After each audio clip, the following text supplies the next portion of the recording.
Hello and welcome to the Grand Line Review, your source for everything One Piece. If you've ever seen one of my videos before, chances are you're aware of how much of a manga purist I am. That's why today's top 5 list may shock you, because we are going to be doing the unthinkable and examining moments in the series that were actually done better in the anime. What? And look, I know it's a small pool to judge from, but I assure you, they do exist. The criteria for this list is ever so simple. The selected moment in the series must have occurred in both the manga and the anime for comparison, and it quite simply needs to be more effectively conveyed in its animated medium.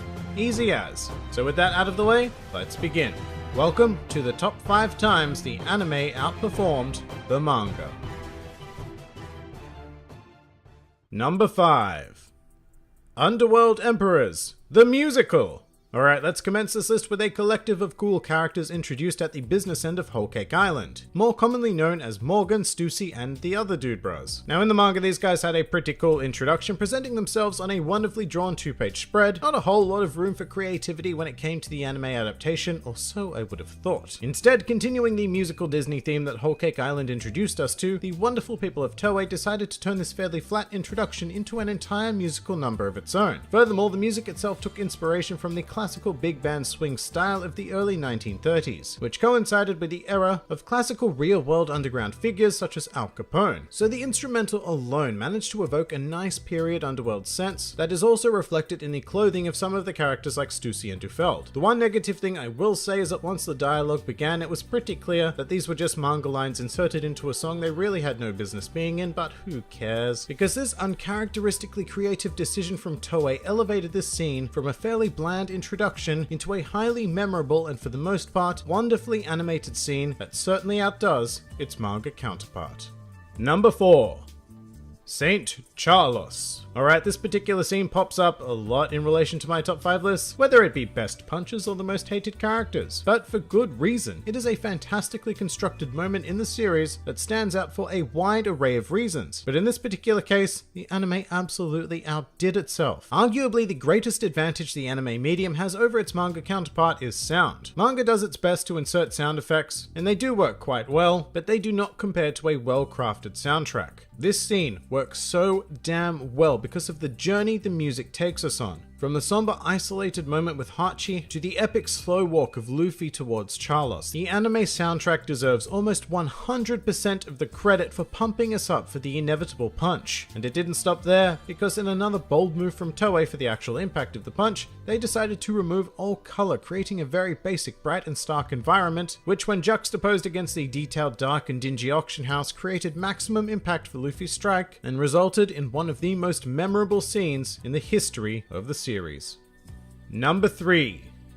Luffy versus the Admirals. I think it's fair to say that the Marineford portion of the anime is one of the most disappointing adaptations in the series, suffering extensively from long drawn-out reaction shots and other assorted filler. However, within that ever-extended arc, there were sprinkles of phenomenally animated scenes that not only do the source material justice, but even surpass it in terms of quality, and there is no greater example of this than Luffy versus the Admirals. And most of the beauty of this scene comes down to the care put into animating a detailed environment. For example, when Luffy arrives having been tossed by Jinbei, the impact of the water onto a hard surface is sublime, and when it eventually dissipates to reveal Luffy, it is a truly epic moment, particularly with the slowed down time effect that makes the water linger in the air afterwards. And a very similar animation technique is used when Luffy begins kicking the frozen mast at the Admirals, except this time with chunks of ice. It's absolutely beautiful, and it may even be worthy of the number 1 spot, except that it suffers a bit too much from Marineford syndrome. For example, there is a section in the middle of this that is simply too long and drawn out, which is the time it takes when we see Luffy landing in this position to him simply raising his head. That takes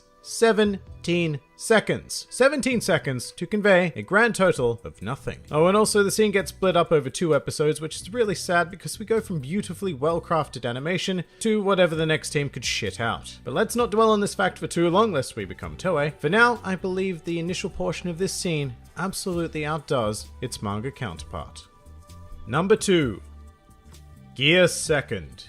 When this moment first appeared in the manga, it was mind-blowing, and as a result the anticipation for seeing it animated was pretty damn high, and it exceeded my expectations. And just to be clear, what I'm referring to is the advent of Gear 2nd as well as the ensuing fight against Blueno. Firstly, I thought that Luffy's colouring in Gear form was very well done by Toei, managing to find this wonderful tint of raw fleshy pink, but they also completely nailed how shiny Luffy's body becomes when using the technique. However, where they managed to exceed all expectations from me is rather simply how they conveyed the speed of Gear 2nd. Luffy's attacks came at a pace never before seen in the anime, and with the accompanying sound effects, it really makes you feel like these strikes are landing hard and fast. And the ridiculous thing is, the animation is far more simple than anything I've discussed on the list so far. What Toei managed to master in this scene is the art of pacing. Shots didn't linger, and so hard cuts became frequent, which went a long way to evoking the pure speed and impact of what was happening on screen. It is a near perfect adaptation that takes the source material and elevates it using all of the unique tools of the animated medium. If all of One Piece were adapted with the actual impact of the scene in mind like this, then it would undoubtedly be one of the greatest anime in all of history.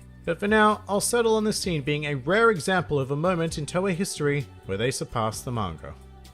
Number 1. The defeat of Crocodile.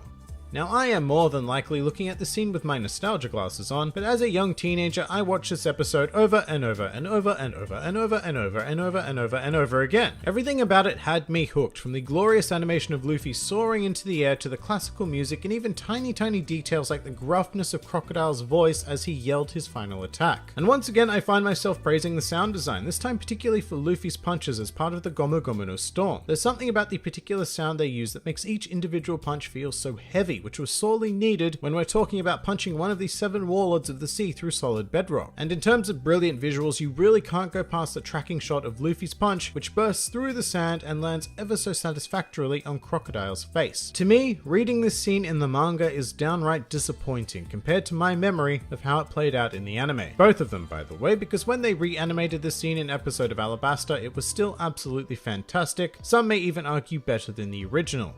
I wouldn't, but some might.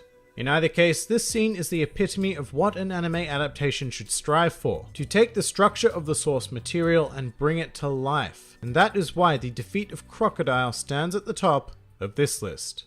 But that pretty much does it for the top 5 times the One Piece anime outperformed the manga. If you enjoyed this video, then feel free to like, favorite, or subscribe, and if you are in any way keen on supporting this independent channel, then please do check out my Patreon, Discord server, or Twitter, the links to which are in the handy description below. And finally, please do comment with your own chosen moments where the anime outdid the manga. This has been the Grand Line Review, and I'll see you next time.